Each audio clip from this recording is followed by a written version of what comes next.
పూర్తయింది. దాన్ని ఎంత అబద్ధాలు చెప్పారు, ఎంత తప్పుడు ప్రచారాలు చేశారు.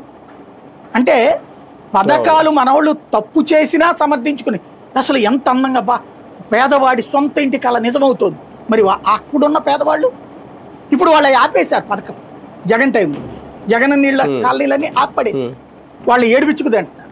వాళ్ళది ఏ పని పూర్తి చేయనివారు. మరి అది మోసం కాదు, అది ద్రోహం కాదు పేదవాడికి. జగన్ ఇంకా తన టైంలో ఆ టిట్కో ఇళ్లలో 50,000 పూర్తి చేసి ఇచ్చాడు. దానికి రంగులంటూ రచ్చ చేశారు. ఇప్పుడు వీళ్ళు చేస్తున్నది ఏంటిది? అన్న క్యాంటీన్లకి రంగులు వేసుకోక ఏమన్నా ఇది వేసారా? కాషాయం రంగు వేసారా? లేకపోతే పసుపు రంగే కదా వేసుకుంది. మరి ఎవరి కోసం మోసం చేస్తారు అంటే మన రాష్ట్రంలో మోసం చేయటం అనేటటువంటిది చాలా గొప్ప పదం అనమాట. మోసం చేయడంలో దాన్ని ఏమంటారు, అరుదైనటువంటి నైపుణ్యం కలిగి పచ్చి దగాని పబ్లిక్ గా దాచేస్తారు.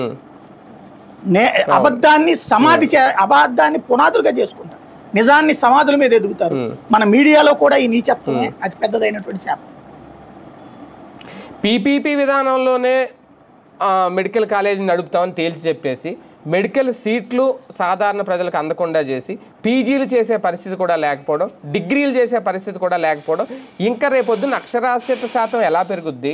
లేదు వీళ్ళంటున్నట్టు ఇంటికో సాఫ్ట్వేర్ ఇంజనీరు, ఇంటికొక పారిశ్రామికవేత్తల్ని ఎలా తయారు